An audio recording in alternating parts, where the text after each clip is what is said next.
Flies. Hard to mummify a fly. Hard to mummify a fly. Tiny bandages. They do scarab beetles. Obviously, as we've seen from The Mummy. Yes, exactly. Yes. That renowned Lots of- documentary. Yeah. reliable That's how information we there. get all that information. Wait, time out. So the bull is like telling the future? Yeah. Wait, is the bull... The bull can't speak. Yeah, that's what I was supposed to say. Yeah. We're not sure that the bodies we have are definitely the people involved. That makes it complicated. So we do have mummified bodies. Hello and welcome to You're Dead to Me. We are the BBC Radio 4 comedy podcast that takes history seriously. My name's Greg Jenner. I'm a public historian, author and broadcaster. And today, well, we're bounding back to ancient Egypt and bowing down before the great sun disk in the sky as we learn all about the pharaoh Akhenaten and his queen Nefertiti. And to help us tell our Amuns from our Atens, we have two very special guests. In History Corner, he's the curator of Egypt and Sudan at the Manchester Museum. He's a fellow of the University of Liverpool. Maybe you've read one of his excellent books, including Ancient Egypt in 50 Discoveries, and the children's book we wrote together, Totally Chaotic History, Ancient Egypt Gets Unruly. But you will definitely remember him from our episodes about Hatshepsut, the royal pharaoh queen, and Ramses the Great, the ego himself. It's Dr. Campbell Price. Welcome back, Campbell. Hello again. Nice to be back. Lovely to have you back in. And in Comedy Corner, she's an award-winning comedian, actor and producer. Maybe you've seen one of her hilarious tour shows, stand-up shows, or maybe you've watched her on the telly, on Live at the Apollo, Comedy Central Live, Jonathan Ross's Comedy Club. And for wrestling fans out there, maybe you've listened to her podcast, Wrestle Club UK. It's Sikisa. Welcome to the show, Sikisa. Oh my God, I'm so excited to be here. Can't wait to learn. You are going to learn so much stuff. Yeah. Quite weird stuff. Yep. Even for ancient Egypt. Even for ancient Egypt. So, Sikisa, we have to do sort of the basic chat. First time on the pod. Yes. Thank you so much for coming in. I have to ask, do you like history? I do like history, actually. I always wanted to do it at GCSE, but I decided to pick geography instead. Oh, Yeah, I went. come on. But yeah, like Henry VIII was like my... like if we did an episode on that, I'd be like, we don't need you. But like, I'll be the expert on that one. Oh, interesting. Yeah. Okay, so you quite like the kind of Tudors, but what about ancient history? Do you know anything about ancient Egypt? That the women were great. Yes. Yeah. Nefertiti was amazing. I mean, yeah. I actually do love the symbols. Like, obviously, the symbols yeah. come up quite a lot in like tattoos and stuff like that. I've always wanted to get one, but decided not to. Okay. Feel like it's a bit like the Chinese symbols. You know, when people get Chinese symbols and you're like, does that actually mean what it means? I don't know. Well, you've got an Egyptologist here who Yeah, can, no. Oh, actually, you could draw me one. Yeah, maybe after the show. Yeah. I've seen people in swimming pools where I'm like, your name is Steve. Because it's written in hieroglyphs.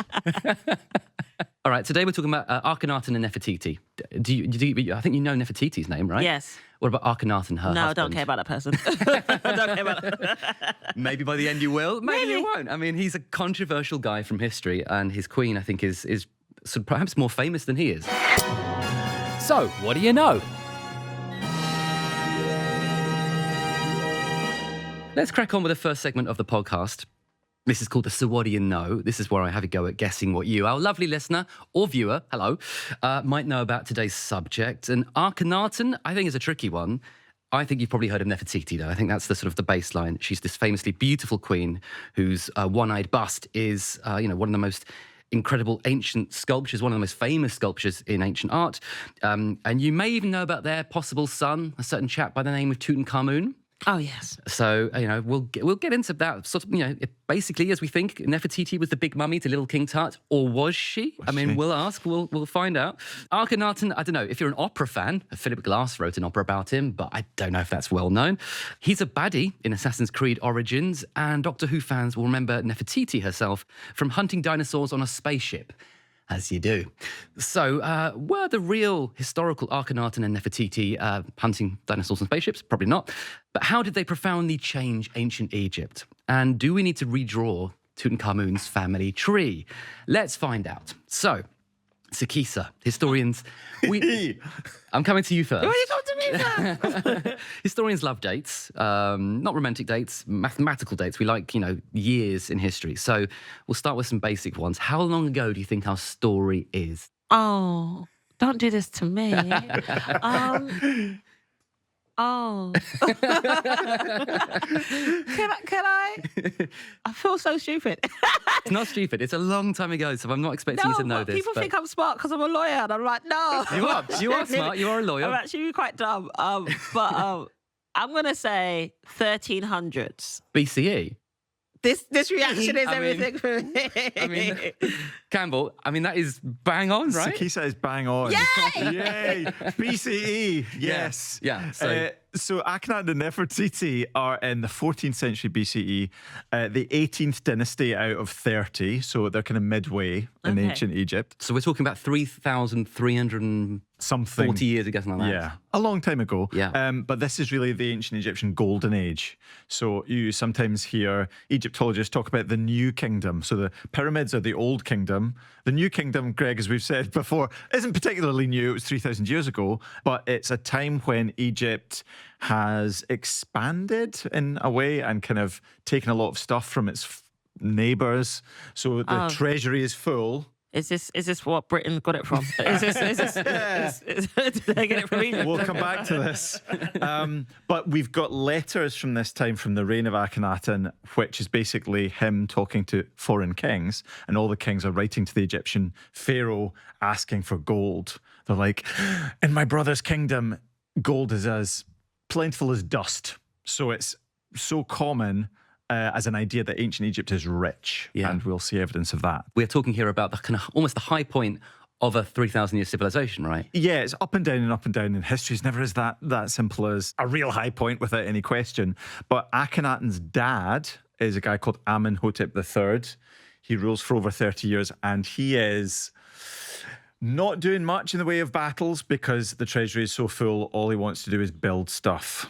So this is really an international time. It's quite cosmopolitan, and Egypt has lots of gold. I got a Sikisa. question. Yeah.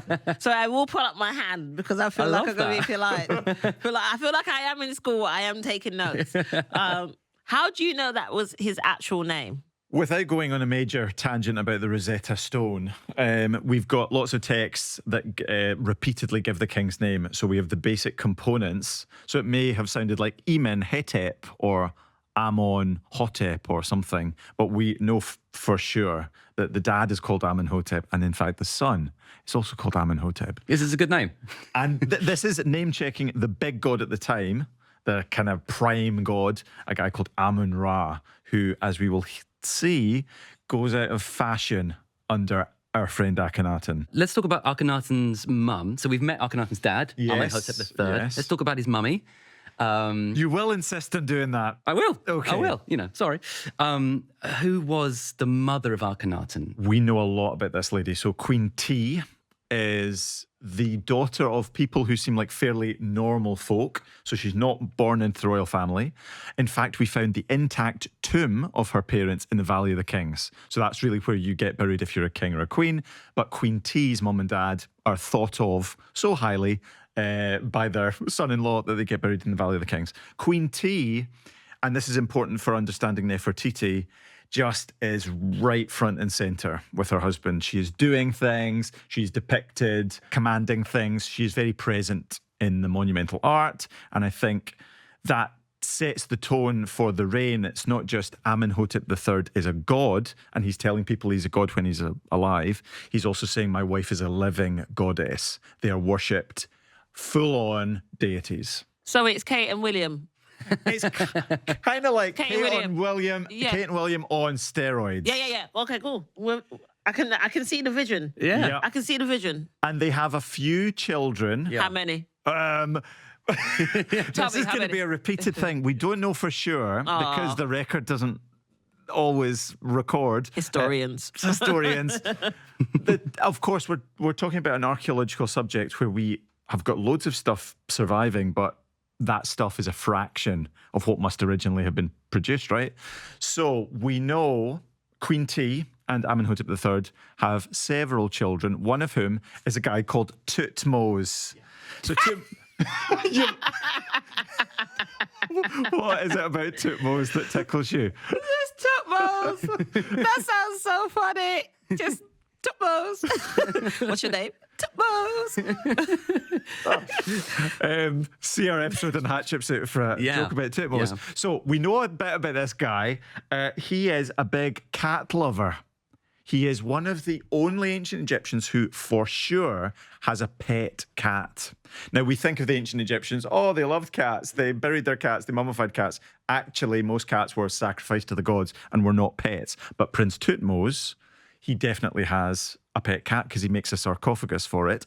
And he's also a bull fancier. He makes a massive tomb for some lucky bulls that can answer fortunes. What do you mean the cats were sacrificed to gods? Like, what, they were just like bunch of cats? Just, what about the dogs? What about Dogs as well, crocodiles. Crocodiles? Fish. Yeah. Anything you could kill, you could give as an offering to the gods. Not spiders, though. No evidence of spiders, you're right. How about flies? Flies. Hard to mummify a fly. Hard to mummify a fly. Tiny bandages. They do scarab beetles. Obviously, as we've seen from The Mummy. Yes, exactly. Yes. Renowned documentary. Yeah. Reliable information. That's how we there. get all that information. But yes, so this prince he's a high priest, so he's got a job. That's important to give a job to these young princes. Of course, yes, as we know from history. Yes, keep them occupied.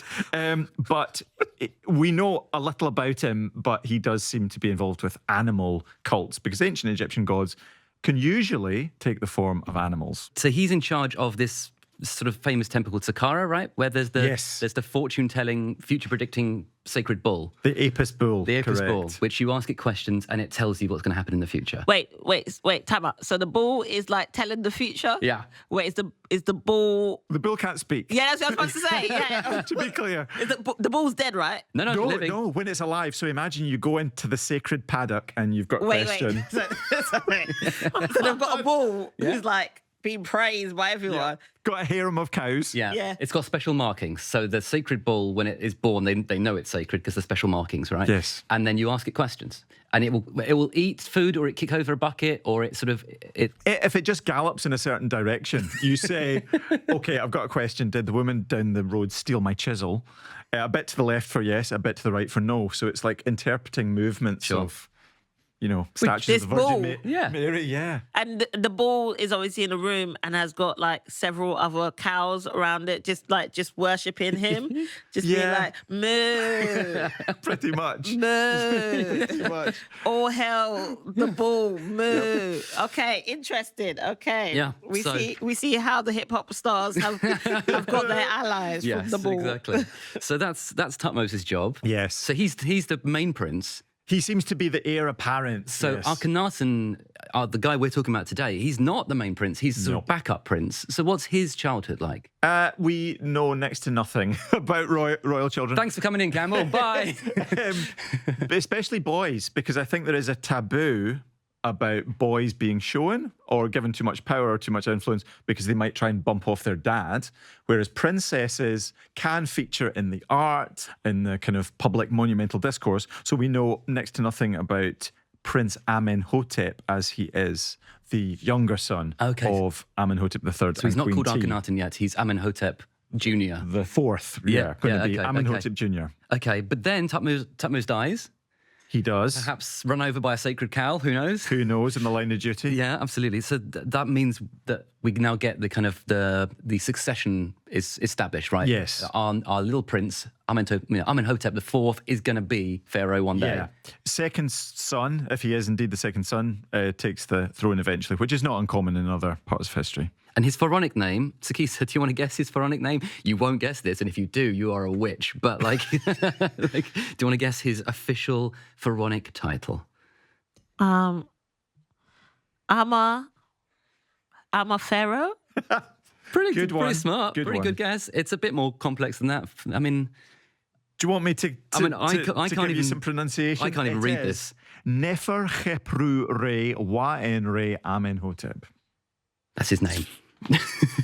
They are definitely emphasizing not just that he's connected to the god Amun, who, as I said, is the big main god of the time, but they mention the god Ra or Re, and he's the sun god.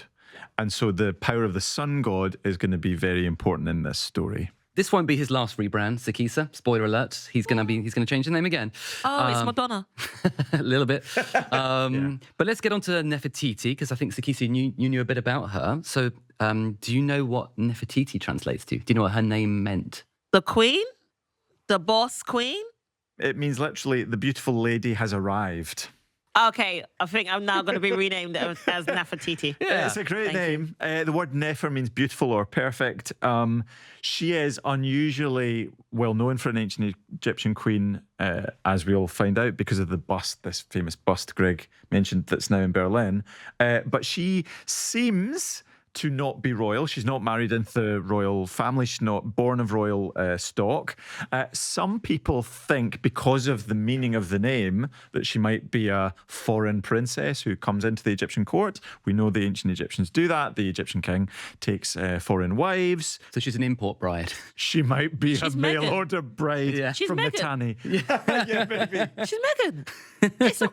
I can see how it's moving into modern class. Yeah, don't want to force too many historical comparisons. But like most ancient Egyptian brides, generally, certainly royal brides, she seems to get married to Amenhotep IV, as he is, quite young. So she's anywhere between the ages of 8 and 16. Ugh. Oh, I'm going to have to honk my problematic marriage klaxon. That's so young. I mean, 16 by our standards on this show is like tolerable, but 8 is horrific. Did they really get married at 8? Yeah, well, yeah. Yeah. And that's not the worst thing, probably, because there's more to talk about. Dude. So she may have been 8. Some scholars say 9, some say 12, some say 16. It's impossible to say for sure. Right, but like she's extremely young. It's very, very upsetting. But also, she might have been, I mean, so Amenhotep may have been related to her. We're not sure. We're not sure, but it wouldn't be uncommon for the king to marry a relative to keep the royal blood pure. So we've had in the past brother husbands. We've had brusbands. In ancient Egypt, we call them brusbands, but we should now introduce a new term, cousin husbands. So Amenhotep might be a husband or a brusband.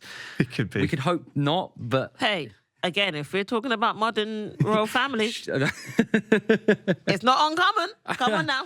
If you're historians, you should know. Yes. No comment, but yes.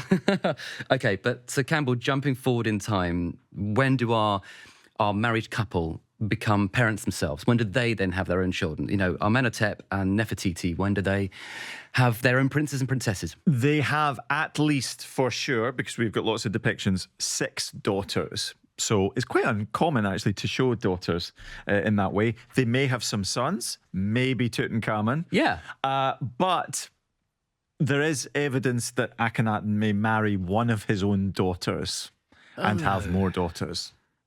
That's a whole other problematic marriage klaxon. I don't even have that one. Yeah, it's a different realm. That sounds Austrian.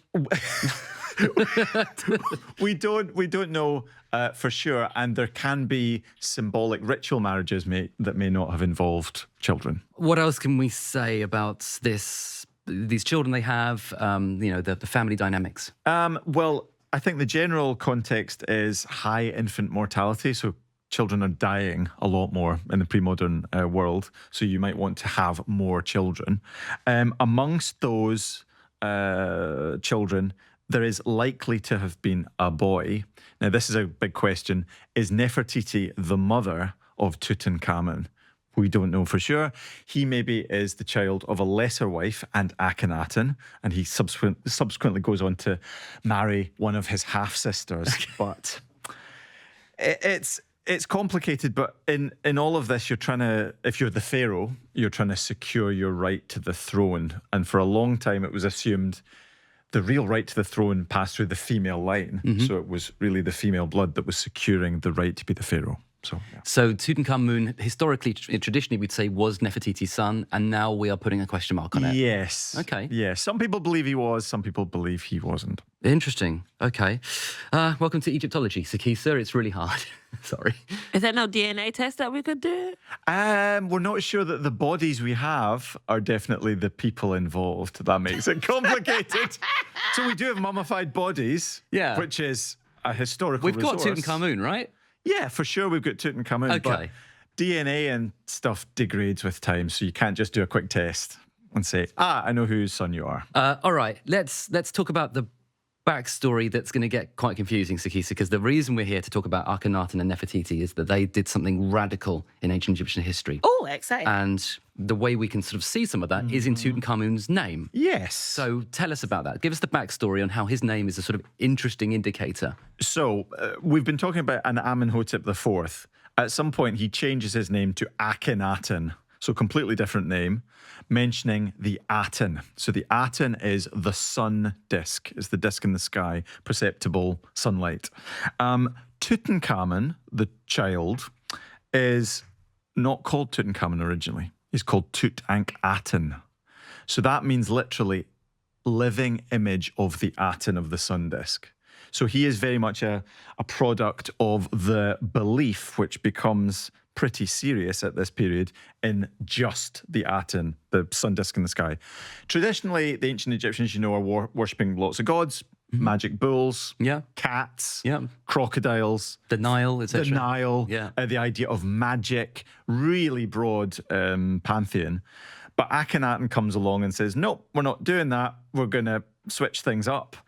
So the fact that Tutankhamun eventually changes his name to Tutankhamun tells you something, a bit of a spoiler, that things go back into reverse. So we go back to worshipping Amun and all the other gods, and the Aten episode is fairly short. Yeah, and we've got to talk about that episode because obviously that's the sort of extraordinary thing about them, this sort of tiny, brief flurry of monotheism. Yeah. One god. Essentially. But we'll get into it. So Sikisa, Beneficent One of the Aten is the official name of Akhenaten. I know you're into your wrestling. It's not a great wrestling name. No, it's too long. Too long. It doesn't really have a nice ring to it. You kind of need... Say the name again? Beneficent One of the Aten. How would you wrestle that up? How would you pop that into spandex? Welcome into the ring, the Aten. Okay. That could work. Okay. Yeah, that's about it. You don't need the beginning bit. Fair enough. All right. Okay. But I'm thinking, the Undertaker, the Aten. These things, they kind of you've got to have the kind of branding. So it's an interesting problem, I suppose, of name changes and whatever. Akhenaten's already a brand new name for him. Yes. And also, you said the sort of the pantheon of gods. They normally had animal heads. Yeah. That's quite common. Not always, bodies, but they often, falcon-headed and whatever. Sikisa, what do you think the Aten looked like? What do you think the official imagery was of this brand new god that Akhenaten said, that's the one god, that's it? Can I get a clue? Is it an animal? No. Then sexy. Cool. I think he is wearing like a sun ray kind of helmet. And it looks like it's flared out with sun rays, but it's actually feathers. That's quite nice. Ooh. That's a good image. Yeah. And some of the queens do actually wear that at the time. So how close is Sikisa with that really lovely guess?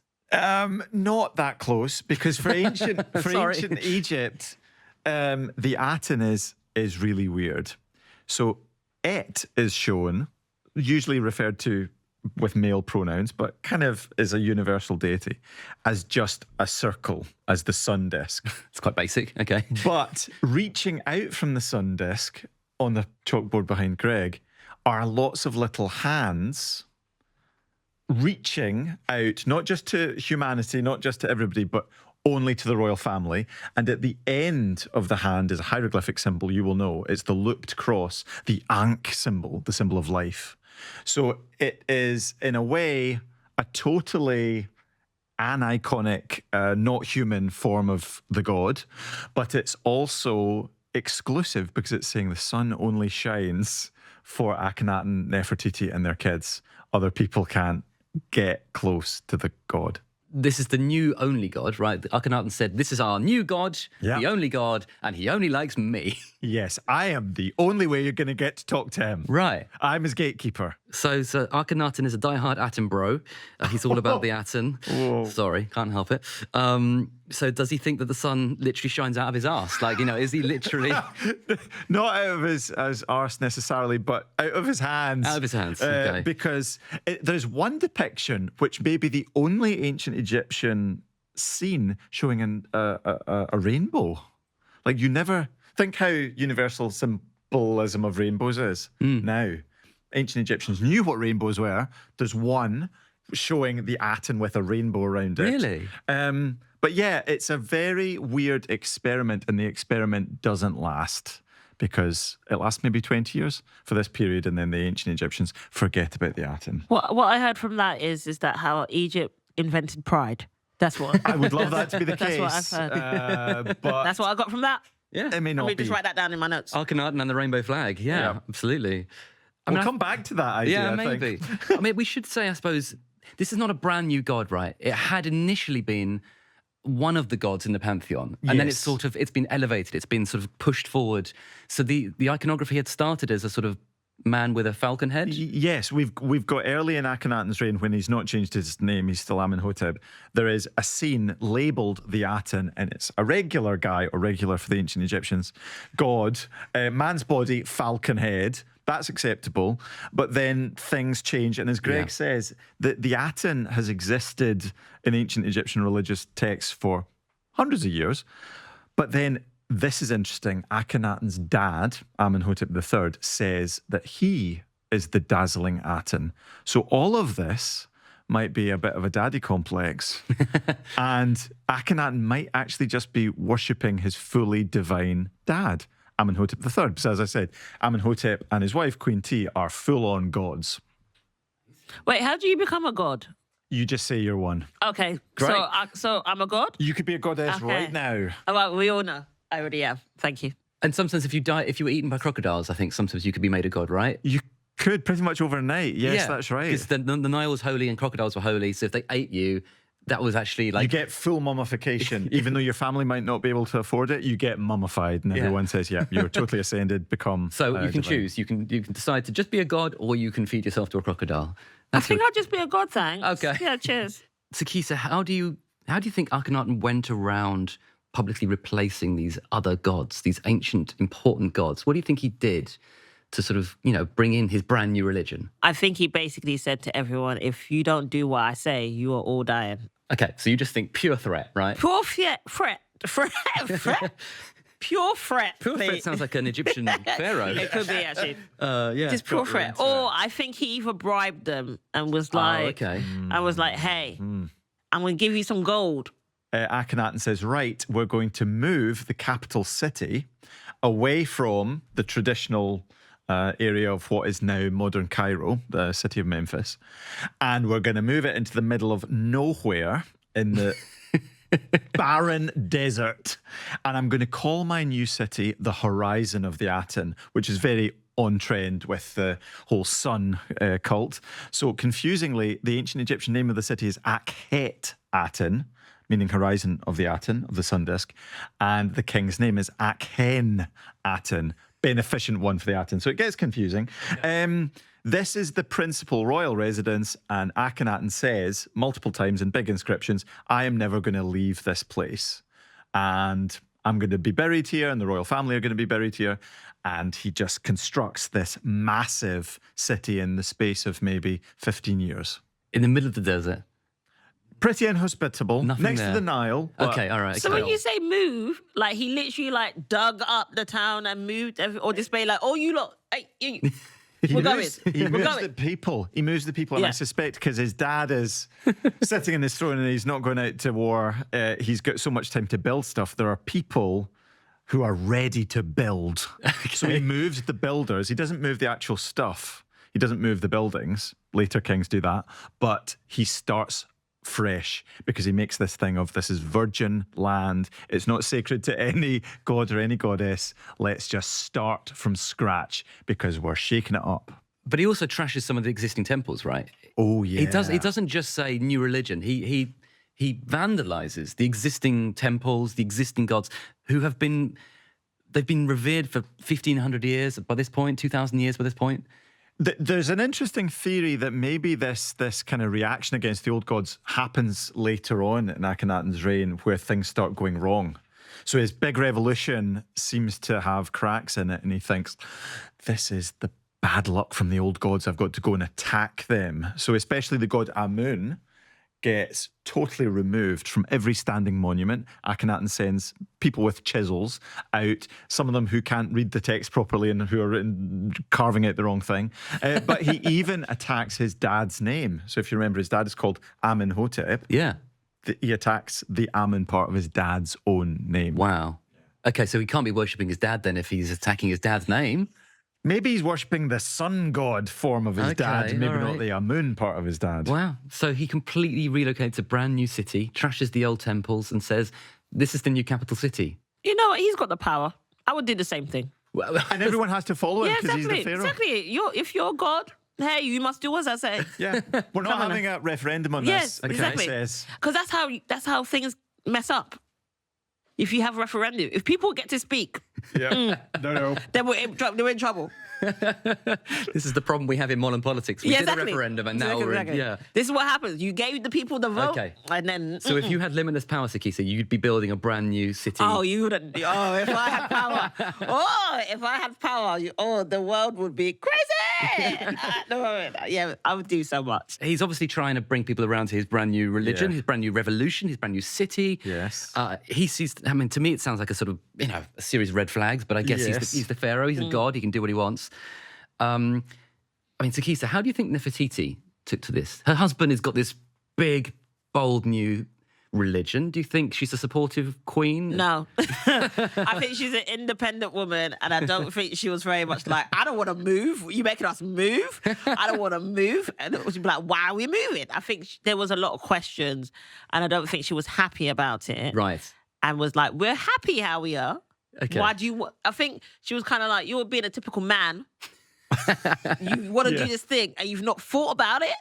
So you think she's like Victoria Beckham having to move to Madrid and being like, I don't want to live in Madrid. Yeah. Okay. I've got quite a lot of friends who've got husbands who complain at how they want to do something and they've not thought about how it's going to like process and how you get to that end point. Yeah. And I think exactly this is what's happened. And the kids have to start a new school. I mean, it's tough, right? We've got to think about these things. How are we going to move? Like, have you thought about where we're going? Have you thought about the weather scheme? Yeah, I mean, exactly that. Doctors, surgeries, dentists, you've got all of those things. Important. I think you're right, Sikisa, that there's a lot of eye rolling. Yeah, of course I am. It's a woman. God. He's doing this. I'm going to have to follow him. So Nefertiti is very prominent in all the art. So she's with him. Yeah. Whether she's actively supportive, not sure. Some evidence against. She gets her own palace. So she's at a distance from him. I'm getting my own house. Yeah. She is mentioned in an inscription where the king says, I'm going to make these decisions and the great royal wife, Queen Nefertiti, is not going to argue with me. So the idea is there that they're having a bit of a to-do. Right. And her mother-in-law is on the scene. So Akhenaten's mum, Queen T, is still alive, and she probably lives at the site of what we call Amarna today. And so if I was Nefertiti, I would want my own palace. Yeah, because if the mother-in-law's still there, that's the worst thing, isn't it? Yeah. Why is she here? Go away. It's like that J-Lo movie, Monster-in-Law. Yeah. Okay, so we have a brand new city. We have perhaps squabbling royals, or maybe not, but perhaps there's some tension there. Tell us about the city itself. Tell us about Akhenaten? Akhenaten. Okay. Aten. So we call it Amarna today. Yeah, I was going to say. And so you'll hear people talk about the Amarna period. So this is this 20 years where the capital city moves to this area of Middle Egypt. So it's about 7 kilometres along the Nile. So it's big. Yeah. It is mainly the king's palace or series of palaces. Nefertiti's got her own, and temples. Unlike traditional Egyptian temples, which have got roofs on the inner parts where you can worship God's statues, because the god is the sun, nothing has a roof. So you go and the royal family, at least, worship in these temples. There is a major road connecting the palace and the temple. And because the ancient Egyptians were used to God's statues being taken in procession and everyone having a party, they're totally deprived of that. So Akhenaten and Nefertiti decide, do you know what? We're just going to be the gods, and we're going to ride between the palace and the temple in a chariot, and we're going to snog. And that is your religion. So you can invite Sikisa, your face right now is a picture. the. I'm confused. How have we diverted to this? So Akhenaten and Nefertiti bring the kind of the high officials along, and they have to publicly at least buy into this crazy new scheme. But it's interesting in the art depictions of what the city is like. There are soldiers shown flanking this royal chariot. Okay. Never before seen soldiers. So you do suspect there's a bit level of unpopularity about this. Some bodyguards to keep the king safe. Okay. To keep the kind of obstreperous masses at arm's length. I mean, yeah, and that's the interesting question, I suppose. How many people do we think maybe move to this city? Like, it's a big city geographically. Yeah, like, yes. But is it 10,000, 50,000 people? Like, how many people live here? It could be anywhere between 10 and 50,000 people. Amazing. But so the elite people, the actual, like the rich people who are making any of the decisions, the royal family and the elite are maybe, 100 people in total. And then everyone else is building or servants. So it sounds like it's a failure. Yeah. It sounds like this move was kind of like not going very well. Doomed to failure. And actually, you mentioned building there, that they do something radical here in ancient Egyptian history. They revolutionise the kind of construction process by making the blocks smaller. Yeah, so the temples and the palaces and the houses are built of mud bricks mainly, but there's a lot of stone being used, local limestone. So unlike the pyramids, where if you've heard anything about pyramid building, you take a team of guys and they drag a big old stone on a sledge. They might have used ramps, they might have used pulleys. They use big blocks and a whole team do the dragging. At Amarna, Akhenaten says, okay, I want this done double quick time. Yeah. So I want the blocks to be smaller so you can throw up the buildings quicker. And I want each block just to be enough for one man to carry, which sounds great, but actually one person holding one block is much worse for your back than a team of people dragging a bigger weight. Yeah. So it's not the health and safety. Not great. Not great. Okay. Not great. So we've got thousands of workers, sort of each carrying one block each. Yes. And building this sort of temple and city in 10, 15 years. Yeah. Incredibly busy. But also, we've got the artistic tradition changes too. Have you ever seen any ancient Egyptian art? Have you ever seen any of the kind of famous murals or, inside the tomb of Tutankhamun? Yeah, it's only the pictures and the hieroglyphics of like the sticks, stuff like that. But that's about it. Nothing of where they were, apart from obviously the women. Yeah. The women pictures of them being in that thrones and being gorgeous, and obviously. But they're often depicted side on, right? I mean, gods are depicted side on. People are. It's often a sort of two-dimensional. Yeah, it's always like this. Yeah, it's like it's the chemist profile. Yeah, exactly. It's this profile. Yeah. But they're like, this is my good side. yeah. Yeah, my good side.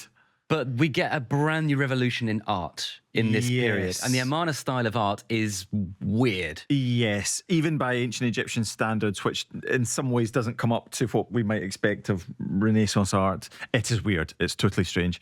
It's worth saying also that Amarna, the city, now if you visit, is a desert. It's 50 Shades of Beige.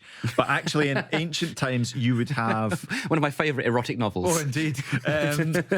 You would have the insides of these palaces would be eye-poppingly colourful. Yeah. There's lots of gold. There are inlays. We've got all the fragments of these. And the scenes on the temple walls show, for a start, the weirdness of the god. So the god is just the sun. There are only ever the royal family shown worshipping the sun. Any flunkies are way down the kind of pecking order. But actual people are shown very differently. They have long, elongated skulls. They have long, spindly legs, big bums, thighs, long, thin feet. So even to an ancient quite Egyptian, rotund bellies. Quite a pronounced belly, and quite androgynous. So men and women, which previously had been shown quite differently, are shown very similarly. So to an ancient Egyptian artist who was told, go away and help build this temple, they would have had to learn these new skills, these new techniques. They just look very weird, even to an ancient Egyptian. But the artistic style is radical and it's weird, but it also shows Nefertiti doing manly things, kingly things. Yes. So Nefertiti is a force to be reckoned with. She is present with her husband, as you'd expect the Queen of Egypt to be, but she's also shown on her own a lot. worshipping the Aten on her own. And in one scene, she's even shown beating up a foreign enemy. So that is usually just the pharaoh is shown with a mace smashing in the skull of a foreign captive. So she does a bit of that.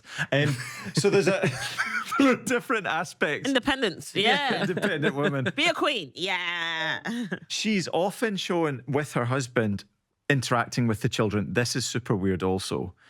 Usually the king and queen in ancient Egypt are never shown with any level of affection or emotion. You never get family scenes. You never get the king touching anybody. But at Amarna, as I said, there's this regular procession. Akhenaten and Nefertiti are shown kissing each other and their own children. They're depicted in a way that invites us to believe that it was a very kind of airy-fairy, floaty existence where everyone loved each other. The reality is likely to have been quite different, I think. Living in separate palaces. Yeah. What I'm getting from that is that they're trying to like make it a bit like Real Housewives. To be like, this is a real relationship, or actually, it is not. Actually, Yeah. yeah, Real Housewives of Amarna. could be a thing. Yeah. And we're like, give me the gossip. That's what. Yeah, because you've got Queen T in the background, and you've got Yeah. Nefertiti, and then you've got the kids, and then you've got the kind of the dad of the family who's like, I'm the god now. Yeah. It's all quite tense. Yeah. I want to see that drama. Please, someone make it. The Real Housewives of Please. Amarna would be Yeah. amazing. And actually, Akhenaten, Sikisa, he doesn't live long. Do you know how old he is when he goes? Oh, 26. He's not actually. He's older than that. Okay, fine. Okay, but 32.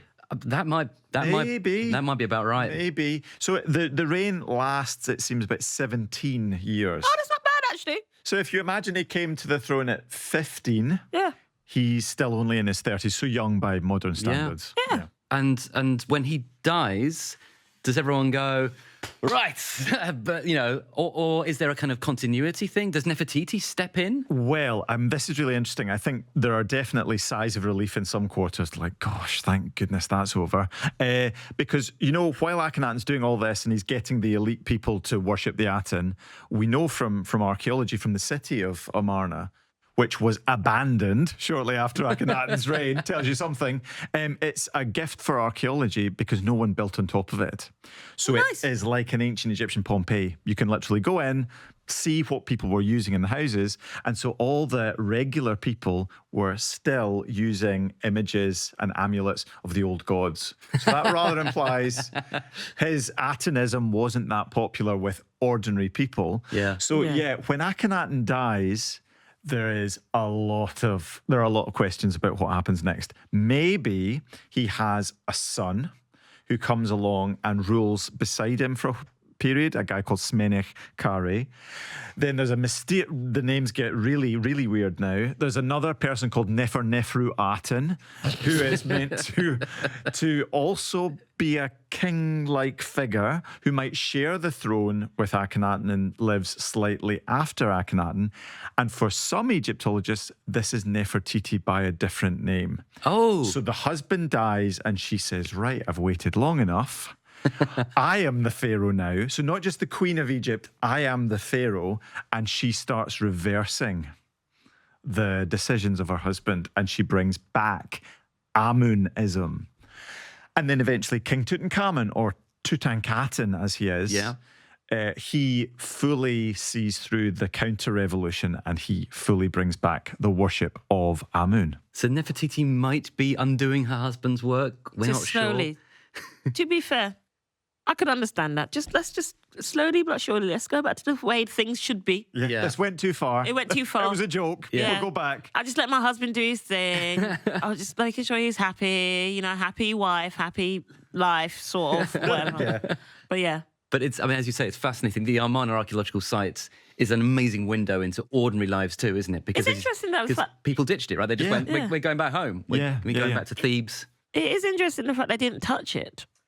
Yeah, almost like it was like scorched earth policy. Yeah. They reused a lot of the stone, but latterly they tried to forget about that part of Egyptian history. And there is a dark side to this because although the palaces are very beautiful and they made a real focus on naturalism in art, so there's lots of plants, flowers, there are good bits of evidence that the people that did all the building lived very short, very hard lives.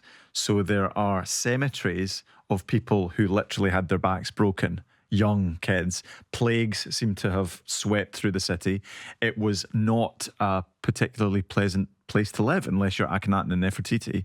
So it's maybe no surprise that there was a counter-revolution. There was a reaction against this idealism, this utopianism of Akhenaten.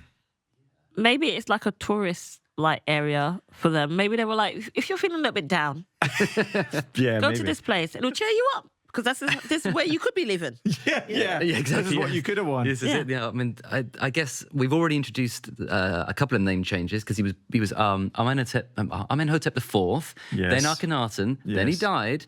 Sikisa, he got a new name after death. New name after death. Yeah. Do you want to guess what it was? We rebranding. They did.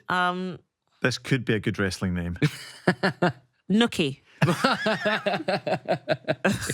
I'm trying to figure out if it's a shorter version, just beginning with N, just Nookie. No, I mean that's cute. That's a cute, lovely name. Sounds cute It name. wasn't quite as good as that. It was closer to more like the Undertaker, more like a heel character because he's the baddie, right? Yeah, he's the rebel or that criminal. What was the Egyptian pronunciation of that? I can't think off the top of my head. Khefet might be the one. Yeah, Khefet. yeah. I mean he's they're not even calling him by his name now. They're just like that Yeah. That dude. that guy who did the bad stuff. Which in ancient Egypt, where there's such a focus on names and carving your name onto everything and everyone remembering the name, if you are not referred to by name, you're just that guy, that rebel. Yeah, and I got loads of people that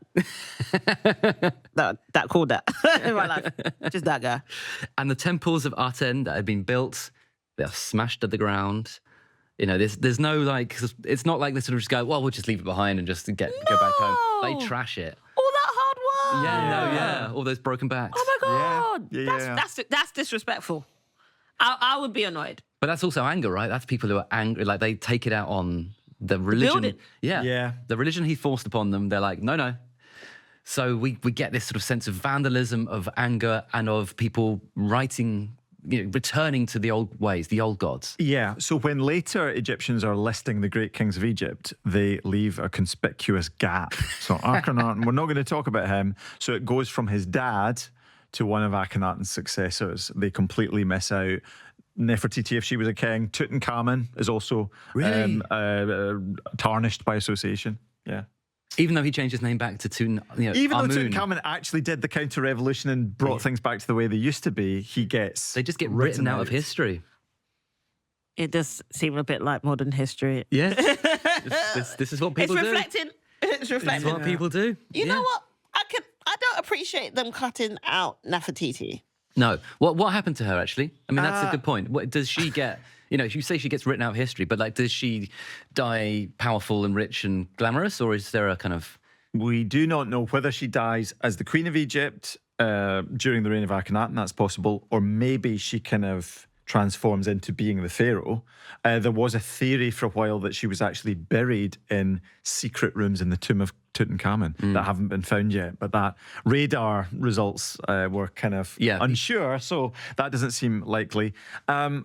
She just disappears from the history books and only comes back as a kind of figure in history in the late 19th century. And with the discovery of that bust, that brings her up to modern times and has a great impact on popular culture. Yeah. So there we go. What a story, Sikisa, right? Yeah, it's actually very interesting. I did take some notes, and it was glad to hear about her husband. I will say that. Yeah, okay. Because men don't get talked about enough. In some I feel parts like- of history, it's true. And I feel like it's about time. It's about time. Righting those wrongs. Right? Yeah, it's about time. Amazing. New era, equality. We need Yeah. equality. I mean, I sort of feel bad for him because it's almost like people just hit undo. They just he spent 15 years building a brand new religion, a brand new city, and then they just went, no. So they just hit the Control Z, undo, and that's it. He's wiped from history, and now we sort of know about him as a sort of villain of ancient Egyptian history. Yeah, like you said, it's so much work. So many people literally broke their backs building that place. All the statues, all the temples, all the palaces, all gone overnight. Used as fill for other buildings. It happens to us all, Okay. The Nuance Window! It's time now for the Nuance Window. This is where Sikisa and I sit silently for 2 minutes, drawing strangely proportioned portraits of each other, while Dr. Campbell takes centre stage to tell us something we need to know about Akhenaten and Nefertiti. I'm going to get my stopwatch up. Okay. You've got trying to time this. 2 minutes on the clock. Let's get that. There we go. Okay, 2 minutes on the clock. Take it away, Dr. Price. So of anything we've been talking about today, I think people will be most familiar with that picture of the Nefertiti painted plaster bust. Long neck, tall blue crown. It was found in 1912 by a German team and is now in Berlin, although its transport to Germany as a part of a division of archaeological finds has been contested. The Nefertiti bust is, though, perhaps the most weird sculpture of any we have from ancient Egypt. Strangely truncated, it's not part of a larger statue. Its function is unclear. But there was a matching Akhenaten. He's very bashed up, so he's almost totally forgotten. Nefertiti survives in such perfection that she's been accused of being a fake, which she's not.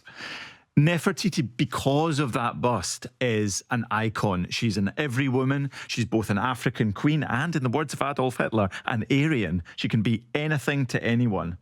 But I want to emphasize we'll never really know what the living woman looked like, because as we've been saying, a lot of this art is highly stylized. She did not look like this. The metrical proportions of the face are totally unnatural, totally unhuman. But what I think accounts for her timelessness is that we can't see her hair. She's wearing this tall blue crown, which, if her hair was showing, that would make her more attributable to ancient Egypt. Without the hair, she can be the Bride of Frankenstein. She can be an intergalactic space queen. She can be anything you want her to be. Like the most popular royals today, we can project any identity we want onto her. Amazing. 1 minute 54. Look at that. So punctual. And I drew a picture of you. Oh, thanks, Sikisa. You know, the idea of her as a kind of African queen, but also a beauty standard is interesting. Like, Yeah. people get plastic surgery to look like a face that never existed. You're like, wow. Yeah, because obviously people get tattoos and stuff like that of her face. It's just her and Cleopatra. Boom. Patra. Coming Her at ya. and Cleopatra, obviously iconic in like women's, in like queen independence and stuff like that. So I can see why people were so fascinated with her. And obviously the picture that you showed me, it shows like a proper beauty. And obviously when people are like African queens, Great cheekbones. but yeah, people are like, Nefertiti, she's great. And actually, she's not. Maybe she was great, but we're not really sure. I mean, as you said, they may find her bones one day. They've been looking, haven't they? They've been sort of hunting her down. But Yeah, there are candidates out there, but Yeah. we'll never really be sure because, DNA is not a magic wand that just tells us exactly what two people were. but there we go. So that's the story of Akhenaten and Nefertiti. Maybe a power couple, maybe a kind of squabbling couple who didn't agree, and maybe she undid everything he achieved or didn't achieve. Your mother-in-law's here again. Yeah. I mean, Why is she here? She doesn't even cook. No, she didn't cook, but she ate. She's chowing down on a big All she does is steak. eat. She don't even look after the kids. What's her purpose here? So what do you know now? It's time now for our quiz. This is So What Do You Know Now? Ooh. This is our quickfire quiz for Sikisa to see how much you luck. have learned. Now, Sikisa, you are both a comedian and also an immigration lawyer. You are extremely brainy and very accomplished. You must be good at learning things because, the law degrees are hard. So you've been taking notes. Do you feel confident? No, I discovered I was dyslexic 4 years ago. So, a lot of things may just go in and go out. And Well, also, all these names have been spelt wrong. I mean, in a lot of fairness, names. no one is spelling these names correctly, even with No, loads. I we mean, don't know. they are hard names, right? Okay, but we'll give it our best shot. I No have worries. been listening and I was very intrigued. Okay, 10 questions. Okay, question 1. Akhenaten ruled during the 18th dynasty, during this sort of very famous era, when pharaohs were so rich, gold was said to be as common as what? Dust. Very good. We're up and running. Question 2. What did Nefertiti's name literally translate to? Do you remember? The really pretty lady. Who has? Oh, Remember Import Bride? no. The really pretty lady. That's all I got. The beautiful lady who has come. I'm going to let you have that because I think it is, it's a really pretty lady. I think it's pretty good. Question 3. How was Akhenaten's new favourite god, the Aten, portrayed in ancient Egyptian art? Oh, with that. Yeah. It's radio, Sikisa. Give us words. Oh, sorry, my bad. With the sun and the hands out touching them. Touching me, touching because you. they were only worshipping the royalty. Very good. Yes. And originally a sort of falcon-headed god, but later on a sun shifted. disk with weird little fingers. Question 4. How old was Nefertiti when she married Akhenaten? We've got 4 possibilities. Between the ages of 8 to 16. Very good. Excellent. Brilliant. There you go. That's the There lawyer. was a debate about that. Yes, 8, 9, 12, 16. Very good. Question 5. Nefertiti and Akhenaten definitely had 6 daughters, but which of their possible sons has become very famous to history? Tutankhamun. Very good. Toot, King Little Tut. Question 6. Name one strange aspect of how humans are depicted in the famous Amarna style of ancient Egyptian art produced during Akhenaten's reign. What is it about their kind of depiction that's weird? Oh, that they're not facing sideways. Yeah, and also in terms of their bodies, their sort of physiology. Fat. Yeah, fat, long necks, the long heads, Yeah. skulls. Yeah, I'll give you that. Question 7. Akhenaten, or Akhenaten, the city, was the brand new capital. What was different about the stone blocks used to construct? They were smaller. Yeah, so that individuals could carry them and then be hurt doing so. Question 8. What was unusual about what the royal couple were shown doing in their royal art? They were affectionate with each other. They were kissing, affectionate. they were snogging, they They were had sort their of... kids with them. Yeah, exactly. It's like sort of Queen Victoria and Prince Albert and that sort of famous Christmas card. Yeah, absolutely. This is question 9. You're doing so well so far. Name one way in which Akhenaten's religious revolution was undone after his death. They took down the pyramids and buildings. The city, the temples. it. Yeah, absolutely. Yeah, they also trashed his name and wrote him out of history. And this for a perfect 10, Sikisa. What is one possibility for what happened to Nefertiti after her husband died? That she became pharaoh and changed. I'll accept it. Yay! 10 out of 10. Very good. Yay, Very well taught, Dr. Price. Very impressive and very well learned, Sikisa. Well done. I did learn something You today. did. I mean, your notes obviously were effective. And I didn't even look at them. Look at that. amazing. Thank you so much, Sikisa. I hope you've enjoyed that. I mean, I enjoyed that. It was. Yeah, it was fun. It was educational. It was. If you're not laughing, you are learning. Sometimes we did both. Listener, if you want more ancient Egypt with Campbell, check out our episode on other impressive pharaohs. We had Hatshepsut, the kind of pharaoh queen, and of course Ramesses the Great ego has landed. For more radical rulers from history, we've got episodes on Emperor Nero. We did that with Patton Oswalt. We did Frederick the Great with Stephen Fry. We did Catherine the Great with David Mitchell. We've done some greats. We've done a lot of sort of kings and queens through history. So check out the back catalogue. Do you think Akhenaten was an egomaniac who everyone wanted to trash as soon as he died? Or do you think he was an early free thinker, a radical, one of history's first great individuals? Let us know in the comments and tell us your thoughts. And of course, if you want more of Your Dead to Me, you can find us on BBC Podcasts. Just like and subscribe. Let us know that you've enjoyed the show and get in there for the back catalogue. Plenty of good stuff. I'd just like to say a huge thank you to our amazing guests in History Corner, in Ancient History Corner. We had the stellar Dr. Campbell Price from Manchester Museum. Thank you, Campbell. Thank you. And in Comedy Corner, we had sensational Sikisa. Thank you, Sikisa. Thank you for teaching me something new. Absolutely. And to you, lovely listener, join me next time as we find more forgotten figures to elevate or relegate, depending on what they did. But for now, I'm off to go and build a new capital city dedicated to BBC broadcasting legend Akhenaten. Bye!